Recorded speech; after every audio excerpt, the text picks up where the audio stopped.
Everyone, आज हम लोग एक्सेल के बेसिक फंक्शंस के बारे में देखेंगे। तो ये हमने एक डेटा लिया है जिसमें आपका कंपनी नेम है और अमाउंट है। ठीक है। तो यहाँ पे जैसे कि आपको ये डेटा सेट दिया जाएगा, आपको रियल लाइफ में भी इसी तरीके का डेटा सेट मिलेगा। ये तो नॉर्मल मैंने सिंपल सा लिया है, जिससे हम लोग एक्सेल के बेसिक फंक्शन के बारे में समझ सकें। तो अगर मैंने आपसे पूछा कि आप बताओ, मैंने एक डेटा सेट दे दिया आपको, कंपनी नेम है और यहाँ पे अमाउंट है। ओके। मैंने आपसे पूछ लिया कि आप बताओ कि हमारा टोटल सेल्स कितना है। तो अगर आपको एक्सेल नहीं आता तो आप क्या करोगे, कैलकुलेटर पे बैठ के आप लिटरली पूरा लिखोगे, उसके बाद प्लस करते करते आप आंसर लेके आओगे। ओके। बट एक्सेल में हम लोग क्या करते हैं ना, एक्सेल में एक फंक्शन है, क्या फंक्शन है, उसका नाम है सम। इक्वल टू SUM, सम लिखेंगे हम लोग। और ये सिलेक्ट करने के बाद हम लोग कंट्रोल शिफ्ट और डाउन एरो, तो ये सारा सिलेक्ट हो जाएगा। ठीक है। उसके बाद डायरेक्ट इंटर कर देना है, तो हमारा ये टोटल सेल आ गया। ओके। तो इस तरीके से हम लोग सम सम फंक्शन का यूज करके हम लोग ये निकाल सकते हैं। ओके। तो आपने देखा ये कितना ही इजी हो गया। इसी तरीके से अगर हमने पूछा आपसे, ये तो हमारा टोटल सेल्स का वैल्यू आ गया कि हमारा जो सेल हुआ ये इतना क्या हुआ। ओके। या तो ऐसे कर सकते हैं हम लोग। उसके बाद अगर मैंने आपसे पूछा कि आप बताओ कि हमारा जो सेल था उसका एवरेज सेल क्या था, एवरेज सेल बताओ। तो एवरेज सेल के लिए भी हमारे पास formula equal to average. Okay.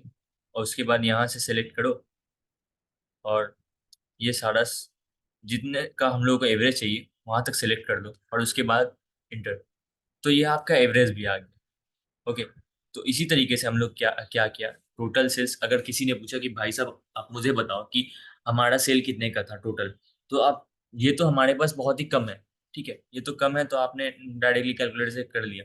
But ये मान लो अगर हजारों हजार हुआ, तो उसके उसको निकालने के लिए हम लोग ये एक्सेल एक्सेल का फंक्शन यूज करते हैं, क्योंकि ये 1 सेकंड भी नहीं लगा इसको आंसर लाने के लिए। ओके।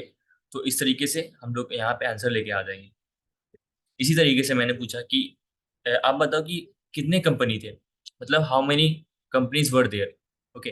तो इसके लिए क्या फंक्शन किया, अगर आपको काउंट करना है ना, तो मतलब ये हम लोग क्या करेंगे, काउंट करेंगे ना, तो ऐसे ही हम लोग को देखना पड़ेगा कि कितने, 1 2 3 4 5 ऐसे करके हम लोग गिनेंगे मैनुअली अगर करने जाए तो हम लोग यहाँ पे क्या करेंगे, एक फंक्शन होता है क्या, काउंट का, COUNT, काउंट।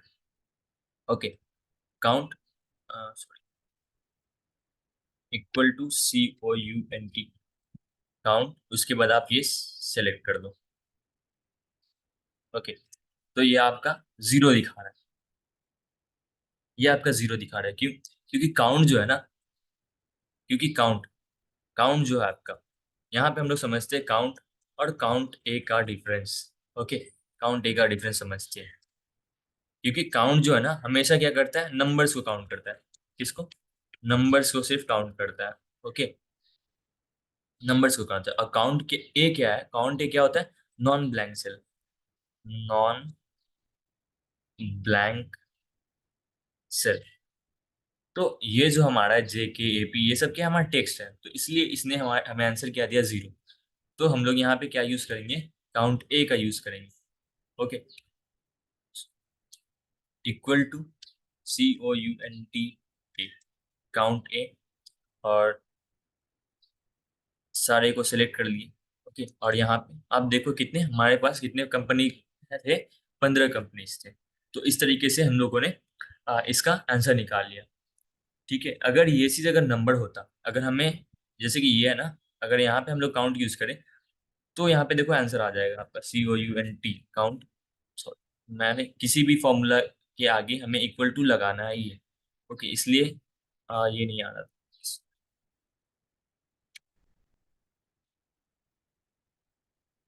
अब देखो इसका भी आंसर 15 आ गया। तो आपको ये समझ में आया कि काउंट जो है हमेशा क्या, नंबर्स को काउंट करता है, और काउंट ही क्या है, हमेशा नॉन ब्लैंक सेल।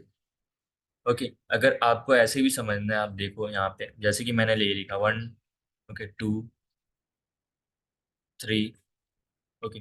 तो ये सिर्फ क्या होगा, ये अगर मैंने यहाँ पे काउंट किया, COUNT, सॉरी एक साथ मैं करता हूँ। 1 2 3, A B C यहाँ पे अगर मैं यहाँ पे काउंट यूज करता हूँ तो पहले यहाँ लिख देता हूँ COUNT काउंट, और यहाँ पे COUNT काउंट ए। ठीक है, तो अब देखो मैं क्या करता हूँ, काउंट ए करता हूँ, पहले काउंट करता हूँ COUNT काउंट, और ये सारे को मैं सेलेक्ट करता हूँ। तो इसका आंसर क्या आएगा? 3। क्यों? क्योंकि इसने सिर्फ नंबर को काउंट किया। ओके, और यहाँ पे अगर काउंट ए है, यहाँ पे मैं अगर COUNT काउंट ए लिखूं, तो उसके बाद मैंने अगर ये सारा सिलेक्ट किया, तो इसका आंसर क्या है?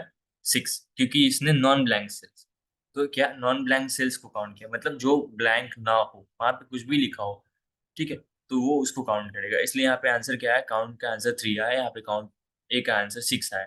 अगर मान लो मैंने यहाँ पर से एक को हटा दिया, यहाँ से एक को हटा दिया, ओके, तो यहाँ पे ब्लैंक हो गया ना, तो ये सिर्फ, ये कितना हो गया? ये तो 3 ही है।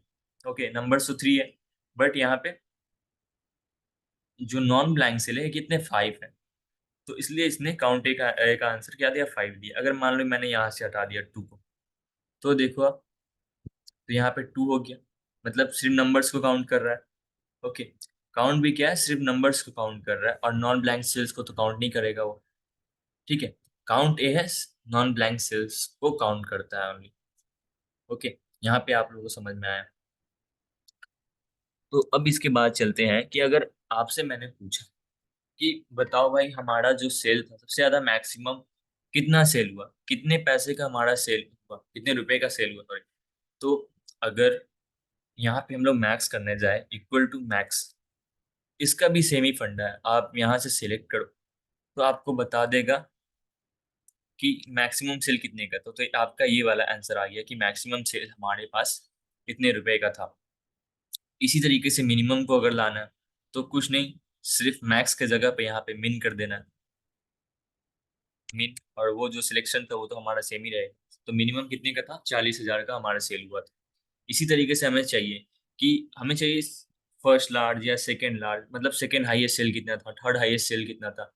ठीक है, अगर मान लो आपके बॉस ने पूछा कंपनी में कि बताओ भाई कि फर्स्ट साइज तो हमें पता चल गया, मैक्सिमम से सबसे ज्यादा सेल इतने का हुआ, ठीक है, बस। बट अब हम जानना चाहते हैं कि हमारा सेकंड हाईएस्ट कितना था, थर्ड हाईएस्ट कितना था, तो वो कैसे लेके आएंगे? तो उसके लिए एक फंक्शन है हमारे पास, equal to LARGE large. Okay, और यहाँ पे सारा सेलेक्ट कर लेंगे। हम लोग को अगर चाहिए सेकंड हाई, जैसे कि फर्स्ट हाईएस्ट चाहिए, तो फर्स्ट हाईएस्ट तो सेम होगा। ठीक है, जो मैक्सिमम का वैल्यू होगा वही हमारे पास फर्स्ट लार्जेस्ट का होगा। अगर मैंने यहाँ से बोला कि सेकेंड लार्जेस्ट बताओ आप, ठीक है, सेकेंड लार्जेस्ट यहाँ पे ये जो के है ना, के की जगह में हम लोग क्या लिखेंगे? सेकेंड, 2 लिखेंगे, तो यहाँ पे सेकेंड हाईएस्ट आ गई। इसी तरीके से अगर थर्ड हाईएस्ट मुझे जानना है, तो यहाँ पे क्या लिखेंगे? 3 पुट करेंगे, तो ये ऐसे करके आ जाएगा आपका। ठीक है, और इसी तरीके से हमें चाहिए क्या? स्मॉल, सबसे स्मॉल, मतलब अमाउंट का सेल कितना का था हमारे पास। तो इसके लिए भी क्या फंक्शन है हमारे पास? Equal to small. इसमें भी वही सेम है कि आप अपना, मतलब कौन से डेटा में आप चाहते हो। ओके, तो वो सारा सिलेक्ट कर लिया हमने, और उसके बाद हमें क्या चाहिए? हमें चाहिए क्या? फर्स्ट, पहले मैं निकालता हूँ फर्स्ट स्मॉल, मतलब सबसे कम कितने था। सबसे कम में आपका आ गया 40,000 का था, जो मैंने मिनिमम का जो वैल्यू होगा वही वही होगा आपका जो फर्स्ट स्मॉल का वैल्यू। ठीक है, तो अगर मैं चाहता हूँ कि सेकंड, मतलब सेकंड सबसे कम सेल कितने का हुआ था मेरे पास, तो इस तरीके से हम लोग, ये कितने का? 60,000 का। इस तरीके से हम लोग सारे आंसर्स दे पाएंगे। Okay, hope you understand very well.